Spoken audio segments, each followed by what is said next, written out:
Curridabat fue un suburbio residencial que tuvo sentido como suburbio residencial mientras la ciudad de San José era el hervidero de la política y de la economía del país. Cuando el Cantón Central de San José empezó a diluirse y evaporarse y empezó a no contener el desarrollo o la dinámica económica y empresarial, tener un suburbio residencial empezó a perder sentido, porque terminamos entonces más bien redundando con otros suburbios que se crearon con las mismas características pero lejanos. Entonces tenemos la situación hoy día de que nosotros rebotamos nuestra dinámica económica con Escazú, Santa Ana, Heredia, atravesamos San José. Cuando se perdió esa centralidad de San José como núcleo dinámico de la economía y de la política, empezó a perder sentido que fuéramos solamente un suburbio, pero esa es nuestra determinación histórica. El primer plan regulador se hizo en el año 1993, se reformó en el 2001. Lastimosamente, en el 2001 la reforma que tuvo incluía la posibilidad de hacer proyectos residenciales en la zona protectora de los cerros de Escazú, que es al este de nuestra ciudad. No es un secreto de que estamos al final ya del crecimiento del área metropolitana hacia el oeste, ¿verdad? Y entonces cada vez más empezamos a sentir una presión de desarrolladores tanto comerciales como urbanos, ¿verdad? Urbanísticos. Y entonces eso ha sido un reto también para nosotros para tratar de hacerlo de la mejor manera posible, para que sea lo menos invasivo posible y, como le digo, conservar todas las áreas naturales y tratar de tener una ciudad lo más verde posible. Nosotros teníamos un plan regulador que fijó las claves del desarrollo urbano de Curridabat de una determinada manera y prácticamente ese plan regulador que definió lo que Curridabat podía llegar a ser, se cumplió. Los principales errores de la desatención sobre la ciudad es que en el caso nuestro nos hemos acostumbrado a vivir en una ciudad en obra gris. Voy a poner una metáfora, es como si yo tuviera un apartamento pero no lo logré terminar y digamos que ese apartamento no tiene puertas, ese apartamento no tiene vidrios en las ventanas, ese apartamento tiene un piso que no tiene cerámica ni madera, pero yo decido pasarme a vivir ahí porque la verdad es que me sale más barato que otra cosa. Me llevo unos tablones, hago una pequeña biblioteca, extiendo un colchón en el piso, pero no puedo invitar a nadie porque el baño no tiene puerta, porque no tengo un mueble de cocina ni una mesa donde sentar a las personas, pero incluso con el tiempo me voy acostumbrando a todas esas circunstancias y un día me asomo por la ventana y digo, bueno, la verdad es que yo no vivo tan mal, otros viven peor y me conformo con que otros vivan peor y yo tengo un espacio que no he podido terminar. Así han sido nuestras ciudades, ciudades sin acabar, ciudades sin un plan para ser acabadas. Bueno, yo diría que una de las cosas, digamos, que yo más, digamos, que más me duelen, ¿verdad?, de las actuaciones en el pasado, de no haber hecho una regulación adecuada, es, por ejemplo, la invasión a la zona de protección del río Pacacua. Ahora, precisamente, con el bono comunal nos encontramos desarrollando un parque lineal, o vamos a desarrollar un parque lineal como un proyecto que estamos desarrollando desde la municipalidad, con financiamiento del Ministerio de Vivienda, del BAMBI, ¿verdad? Y bueno, yo creo que la ciudad tiene ante sí un reto de muchos años, ¿verdad? Que ojalá que se siga, que se continúe, de ir recuperando las zonas de protección del río Pacacua para que nuestro río vuelva a ser limpio, ¿verdad? Otro de los temas es que, bueno, no se invirtió en alcantarillado sanitario, ¿verdad?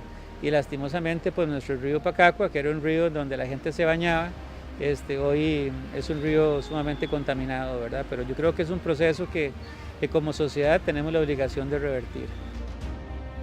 A nosotros nos afecta que, por ejemplo, a partir de un plan regulador que duró demasiados años vigente en Curridabat, tengamos una comunidad que se especializó en dar residencia, es decir, en ser un gran dormitorio conectado con fuentes de trabajo fuera de Curridabat. Eso nos ha dejado con una situación de tener 32 fuentes de trabajo por cada 100 habitantes. Y eso es muy poco para poderle dar calidad de vida a la gente, porque lo que significa en un cantón donde hay una densidad de profesionalización tan grande como en Curridabat es que prácticamente todos los profesionales que tiene Curridabat se desplazan lejos para conseguir su trabajo. Y ese desplazarse lejos ya no es un asunto de cuántos kilómetros, hoy día es un asunto de cuánto tiempo pasan esas personas en la carretera. Por dicha tenemos un plan regulador que, aunque requiere de su revisión, al menos nos ha permitido el poder tener algunos lineamientos básicos que no ha dejado que esto se nos salga de las manos, ¿verdad? Pero yo sí hago votos porque este país entre en razón y que podamos ir haciendo la normativa necesaria. Ahora se hizo el reglamento de renovación urbana, ¿verdad? Que ya está vigente, y yo esperaría que ojalá que no sea impugnado como han sido impugnadas todas las normativas que desde el gobierno anterior y este gobierno se han venido aprobando y que se encuentran prácticamente paralizadas en la sala constitucional, ¿verdad? Esto es muy triste porque las ciudades son un sistema vivo, ¿verdad? Cambiante, y por supuesto que el ordenamiento territorial tiene que ser un proceso permanente en donde se establezcan las normas, pero también se establezcan las revisiones periódicas que se requieren para poderlo actualizar y que funcione a las necesidades de la gente de la ciudad. Normalmente la ciudad es tan compleja y tan importante y determina tanto la calidad de vida de las personas que a ella debería de prestársele mucha atención en el diseño. El diseño cuenta porque el diseño determina el resultado. Una ciudad que no ha sido previamente diseñada, que no está sujeta a una normativa de diseño urbano, es una ciudad que va a ser amorfa, que va a ser fea, que va a ser costosa para las personas que viven ahí y que va a producir una gran inequidad.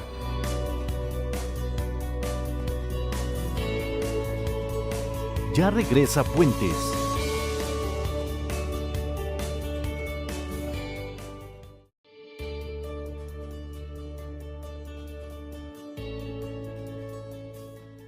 En este momento estamos actualizando reglamentos, que ya era algo que estábamos debiendo, digámoslo así.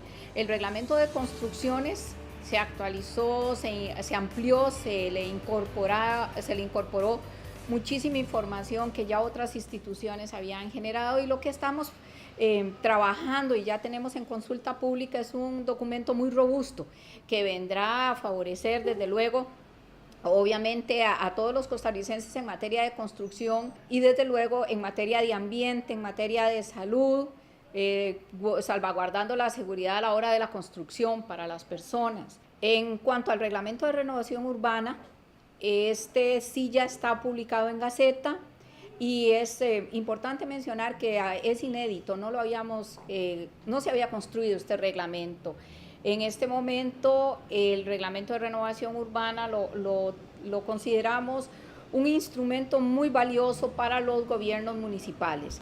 ¿En qué sentido? Los gobiernos municipales, las ciudades tienen zonas que ameritan un proceso de intervención a nivel de renovación urbana, de regeneración, rehabilitación, que son algunos aspectos que contempla el reglamento, particularmente en cuanto a zonas verdes, en cuanto a zonas de viviendas que están deterioradas, sectores deteriorados, con falta de algún tipo de servicios, ya sea servicios de infraestructura comunales, etcétera.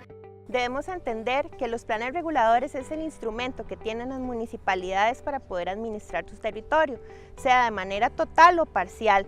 O sea, ¿eso qué quiere decir? Que nos permite crear una herramienta en donde podamos llevar un territorio no solamente a un ideal, sino también a la realidad de cómo queremos gestionarlo.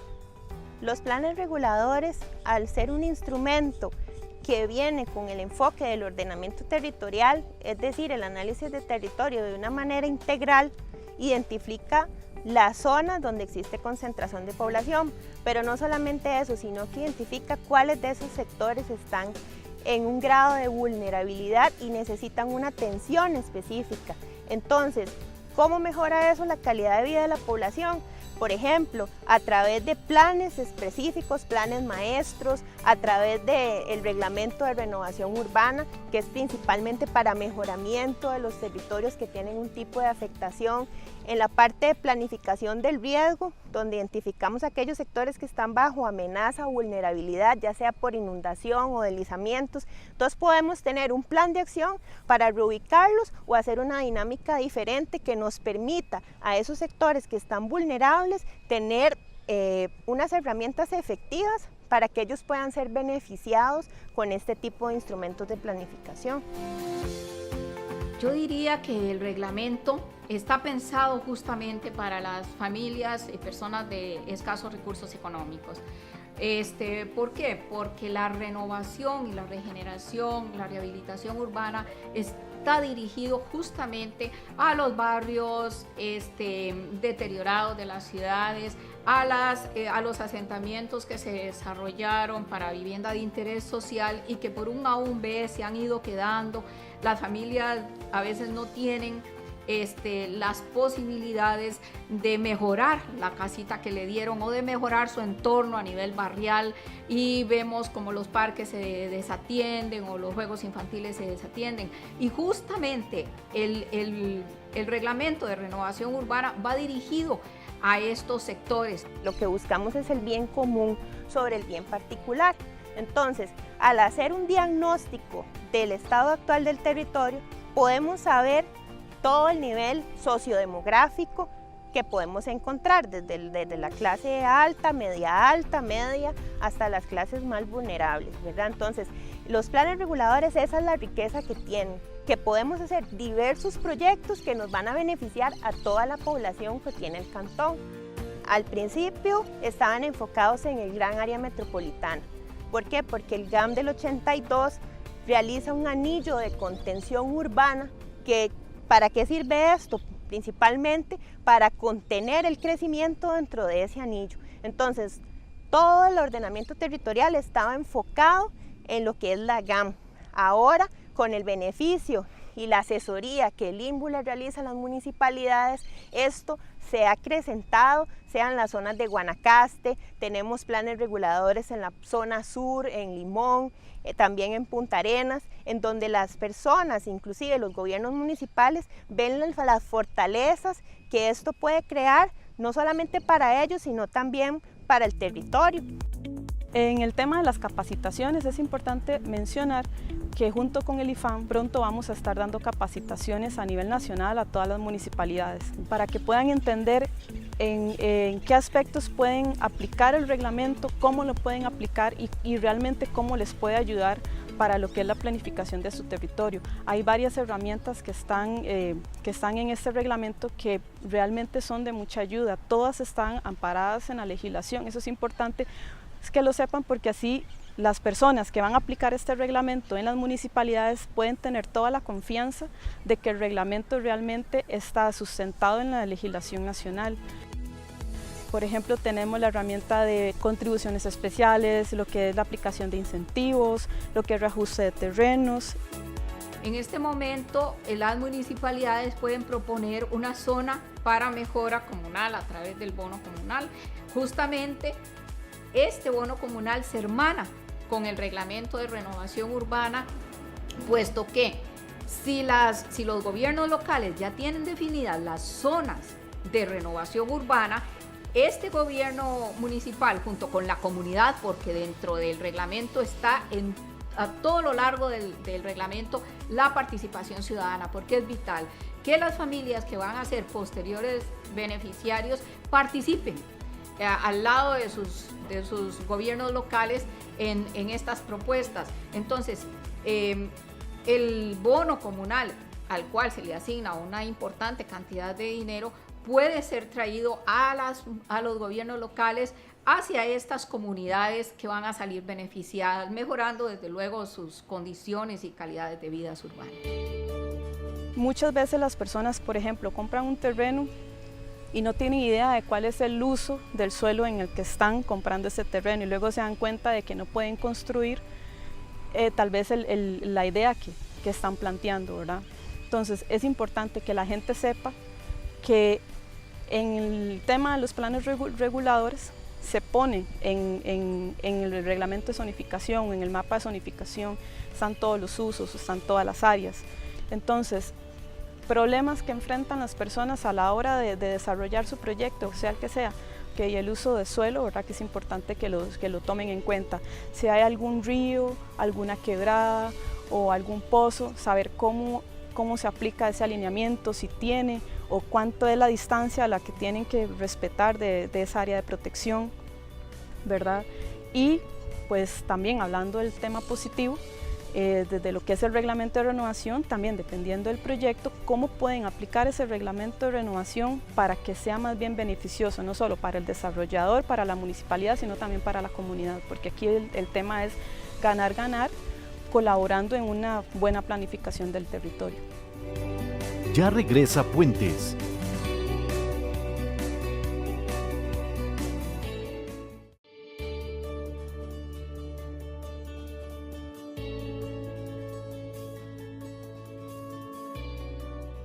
Hola, ¿qué tal amigos de Puentes? Bienvenidos a un programa más. El día de hoy nos encontramos con la presidenta ejecutiva del INBU, Sonia Montero. Bienvenida, doña Sonia, a un programa de Puentes. Es un placer estar aquí. Primero saludarla. Muchas gracias Diana. Es un placer para mí realmente estar compartiendo con toda la audiencia que suele recurrir a Puentes. Un placer, muchísimas gracias. Doña Sonia, comencemos hablando sobre el esfuerzo que ha realizado el INBU para mejorar la calidad de vida de las personas en todo el territorio nacional. El esfuerzo que se ha realizado con todos los equipos de trabajo que tenemos acá en el INBU, que hemos motivado permanentemente, es básicamente rescatar la labor impresionante que tiene el INBU respecto de mejorar la calidad de vida de las personas, puesto que INBU significa vivienda para las personas más pobres, que muchas de las generaciones más viejas de este país recuerdan las casas del INBU.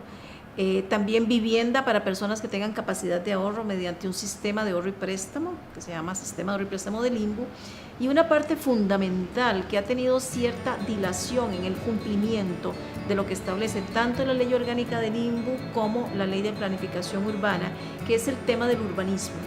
El urbanismo, el desarrollo territorial, el ordenamiento territorial, el crecimiento de las ciudades, todo eso tiene que ver directamente con la calidad de vida de las personas. Doña Sonia, ¿cuáles son esos manuales, planes reguladores, reglamentos en los que se ha venido trabajando? Bueno, los manuales son el Manual de Planes Reguladores Costeros, que se trabaja conjuntamente con el ICT. Se pretende guiar a las personas profesionales que formulan planes reguladores en la costa, en la franja de la zona marítimo terrestre, y los planes reguladores que conocemos tradicionalmente como planes reguladores cantonales. Es un manual fundamental, importantísimo, que tiene ya varios años y que no ha sido actualizado. El manual de planes reguladores costeros ha sido reformulado y el manual de planes reguladores cantonales modernizado, actualizado. Luego, la Ley de Planificación Urbana le da la potestad al INBU de desarrollar reglamentos. Entonces, hemos trabajado en esta administración de gobierno en un reglamento inédito que ya está en vigencia, que es el Reglamento de Renovación Urbana. Ese reglamento permite recuperar espacios urbanos en deterioro, realzar el valor arquitectónico de algunos objetos arquitectónicos de valor patrimonial, rescatar espacios públicos, también todo orientado a mejorar la calidad de vida de las personas.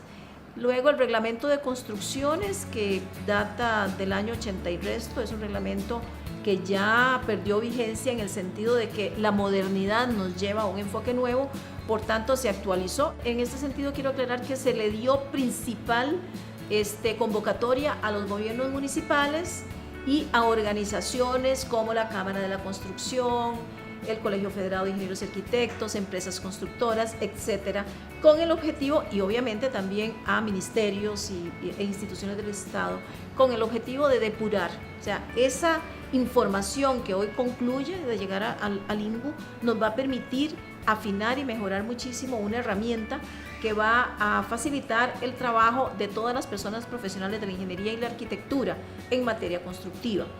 Otro reglamento que también es un poco antiguo, ya tiene varias décadas, es el reglamento de control nacional de urbanizaciones y fraccionamientos, que es importantísimo. Ese se está actualizando en cualquier momento, creo que en estos días posiblemente salga a consulta pública también. En cuanto a planes reguladores, igualmente la ley de planificación urbana le da la potestad al INBU hasta de formular los planes reguladores, que consisten en una serie de reglamentos y una serie de documentos de planos, de planimetría, de mapas que permiten a los gobiernos locales orientar el desarrollo de sus territorios y el desarrollo urbano. Doña Sonia, ahora, ¿de qué manera ha participado la ciudadanía en la actualización y la creación de la normativa de desarrollo urbano?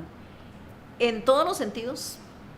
Nosotros hemos convocado, como le decía, a los gobiernos municipales, y eso incluye a las 82 municipalidades ya y a 8 consejos municipales de distrito. Hemos involucrado al IFAM, que está facilitando mediante un convenio la información que se lleva a todos los gobiernos locales. Se hizo una sectorización, una regionalización de los gobiernos locales de Costa Rica para llevarles la información y la consulta en este momento del manual de planes reguladores cantonales y costeros donde corresponda, en los territorios que corresponda. Y además el reglamento el reglamento de construcciones se llevó a consulta y se llevará el reglamento de fraccionamientos y urbanizaciones, pero no solo a los gobiernos municipales, sino también a las organizaciones que están asociadas al desarrollo de los territorios en obras de infraestructura. Esto significa instituciones como el MOP, como Ministerio de Salud, como bomberos, como la Caja, telecomunicaciones, todas las instituciones del Estado y las instituciones privadas, como las cámaras, para que opinen y nos aporten su dinamismo, su participación, precisamente con criterios objetivos, para que estas herramientas sean realmente facilitación para el trabajo del desarrollo de territorios que se realiza en el país. ¿Qué tan importante ha sido la creación de estas normativas y la actualización de las mismas para el futuro de la institución y el trabajo a nivel nacional, doña Sonia? Sí, muy buena pregunta. En dos sentidos es incuestionablemente positivo. Disculpe, primero porque a lo interno en la institución se facilita el trabajo, puesto que van a estar más claros los procedimientos y los lineamientos de cómo se deben hacer los proyectos.